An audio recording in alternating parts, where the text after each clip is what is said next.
మేము 2 ఎకరాలు వేసామండి ఈ సంవత్సరం. గిట్టుబాటు ధర పోయిన సంవత్సరం అయితే 22,000 ఉంది, ఇప్పుడు వచ్చేసి 12,000 అడుగుతున్నారండి. గిట్టుబాటు ధర కల్పించాలని కోరుతున్నాం. మొత్తం పంటకి ఎంత పెట్టుబడి పెట్టారు? గతంలో ఎలాంటి పరిస్థితులు ఉంటే ఇప్పుడు ఎలా ఉంది? ఎకరం వచ్చేసి ఇప్పుడు 2 లక్షల దాకా అవుతుందండి పెట్టుబడి. కొత్తగూళ్ళు వచ్చేసి బాగా పెరిగిపోయినాయి, రేట్లు చూస్తేనే బాగా డౌన్గా ఉన్నాయి. 12,000 కడుతున్నారు కళ్ళల్లో కాయలు, తేజకాయలు. గిట్టుబాటు ధర కల్పించాలని కోరుకుంటున్నాం. మీ పేరు? మర్రి జానయ్య. ఎలాంటి నష్టం జరుగుతుంది? నా పేరు కాకరమయ్య నాగరాజ్ అండి, షేర్ మహమ్మద్పేట గ్రామం. గతంలోని మిర్చి 22,000 23,000 అమ్మేదండి. ఈ రోజులు వచ్చేసరికి ఈ సంవత్సరం వచ్చేసి 13,000 14,000 చిల్లర కళ్ళాలు అడుగుతున్నారు. ఈ సంవత్సరం వచ్చేసి విల్ట్ ప్రాబ్లం బాగా ఉందండి. తోటలు ఎక్కడికెక్కడికే ఎండిపోతున్నాయి, బాగా కాపుకొచ్చిన తోటలు ఎండిపోతున్నాయి. కూలీలు వచ్చేసరికి కూలీల ఖర్చు 400 నుంచి 500 అడుగుతున్నారండి. మాకు అసలు రైతుకి గిట్టుబాటు ధర లేదు. పోయిన ప్రభుత్వంలోని ఒక సంవత్సరం పత్తికి జగన్మోహన్ రెడ్డి గారు 12,800 వేశారండి.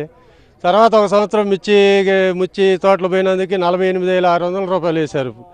అట్నే ప్రభుత్వం రైతుల్ని ఎంతో కొంత వేసి ఈ విల్టు ప్రాబ్లం వల్ల కానీ ఇటు కాయలు పండకపోవటం, మచ్చకాయలు కావటం వల్ల బాగా రైతు తీవ్ర నష్టాల పాలవుతున్నారు. కాబట్టి దయచేసి ప్రభుత్వం ఎంతో కొంత రైతుకు సహాయం చేయాలని కోరుకుంటున్నామండి. అంటే మీరు ఇక్కడ పండించిన పంటని ఎక్కడికి పంపిస్తుంటారు?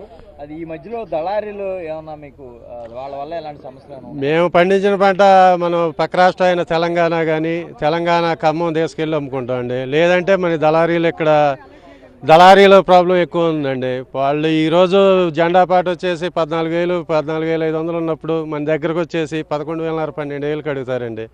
కంపల్సరీగా మనం పోయే రైతు అయితేనే అక్కడ తీసుకువెళ్ళి అమ్ముకుంటారు, లేదంటే ఇక్కడ ఎంత కొంతకు అమ్ముకోవటమేనండి.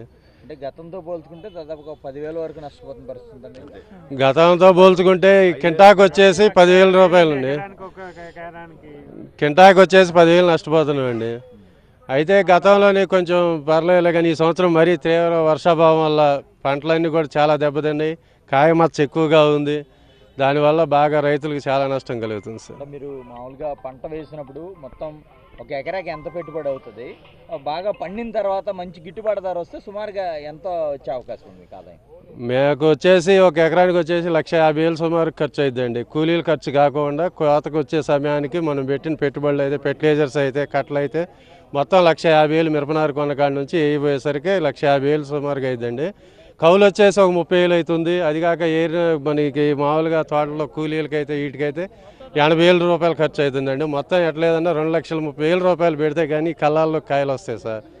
అది మంచి గిట్టుబాటు ఒక 23,000 22,000 ఏదైతే మీరు చెప్తున్నారు గతంలో, అంత కల్పిస్తే మీకు అంటే సరాసరిగా మీకు రావాల్సిన మినిమం 22,000 23,000 ఉండాలి సార్. అది కాక మనకి పంట కూడా 20 క్వింటాల నుంచి 25 క్వింటాల లోపల అయితేనే మనకి మిర్చి అనేది గిట్టుబాటు అవుతుందండి.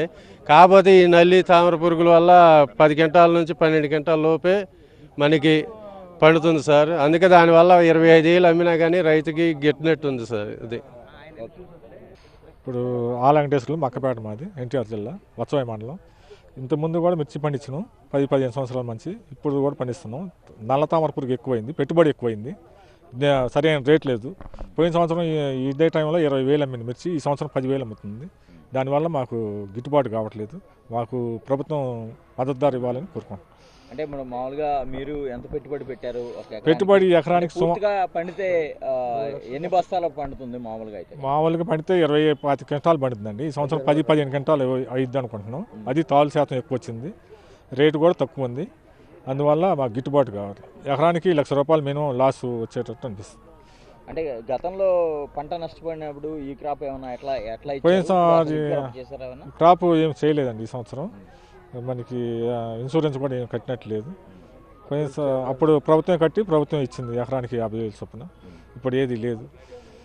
జరిగింది. అంటే గత ప్రభుత్వం ఎంత మీకు ఈ క్రాప్ వచ్చింది? ఎకరానికి 49,000 సిల్లర్ వచ్చింది. అంటే ఎన్ని ఎకరాలు? అప్పుడు 4 ఎకరాలు వేసినాం, 2 లక్షల దాకా వచ్చింది. అంటే ఇప్పుడు మీరు ఏం కోరుకుంటున్నారు? ఇప్పుడు మద్దతు ధర కోరుకుంటున్నాం. అసలు కనీసం 20,000 నుండి గిట్టుబాటు అయింది.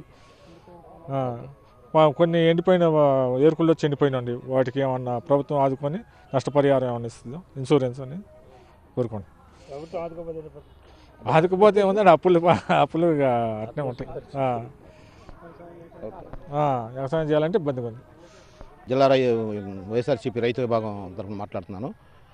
ఈరోజు రాష్ట్రంలో అన్నదాత పరిస్థితి చాలా దారుణంగా ఉంది.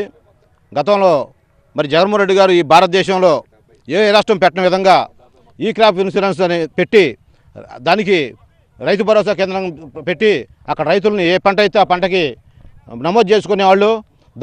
తద్వారా ఏదైతే నష్టపరిహారం వచ్చిందో ఆర్థిక శాఖ వారు వచ్చి ఆ గణాంకాలు సేకరించి ఎంత నష్టపోయింది రైతుకి, ఆ విధంగా మరి మిర్చి రైతుకి మనం గతంలో జగన్మోహన్ రెడ్డి గారి ప్రభుత్వంలో 49,000 చిల్లర వచ్చినాయి.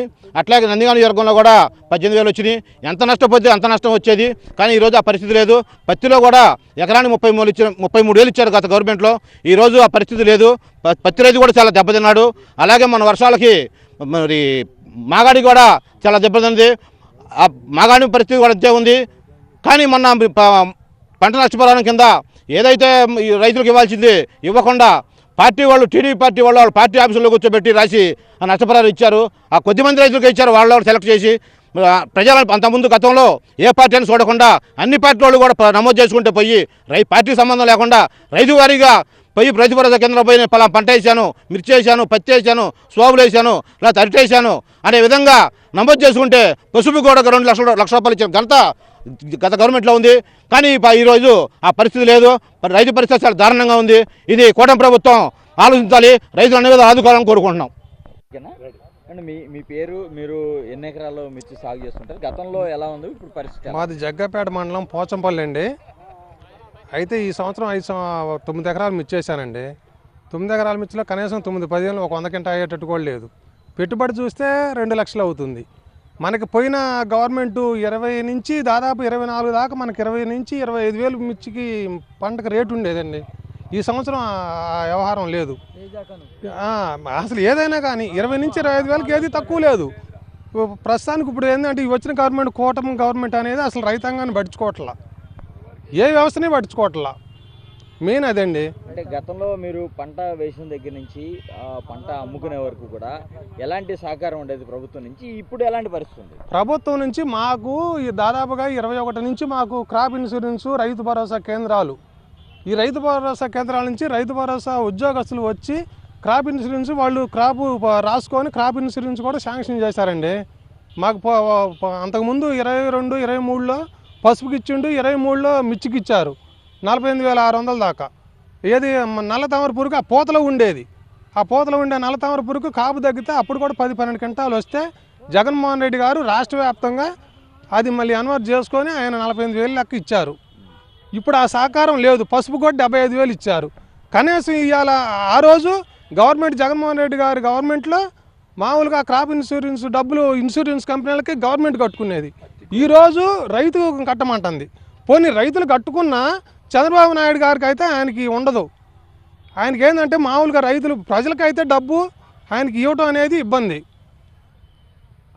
ఆ క్రాప్ గురించి పోయినా కానీ రైతులు పట్టించుకోడు. ఈ రైతుల ద్వారా కట్టించుకున్నా కానీ మళ్ళీ ఇన్సూరెన్స్ అనేది రైతులకు ఇప్పియడు. ఈసారి క్రాప్ ఇన్సూరెన్స్ కావచ్చు, లేదంటే దీనికి సంబంధించి ఏం పట్టించుకోలేదండి. ఏం పడితే గతంలో 2014 నుంచి 19 దాకా చూసాం. 2019 నుంచి 24 దాకా చూసినాం జగన్మోహన్ రెడ్డి గారి గవర్నమెంట్. అంతకుముందు 14 నుంచి 19 దాకా చంద్రబాబు నాయుడు గవర్నమెంట్ చూసినాం.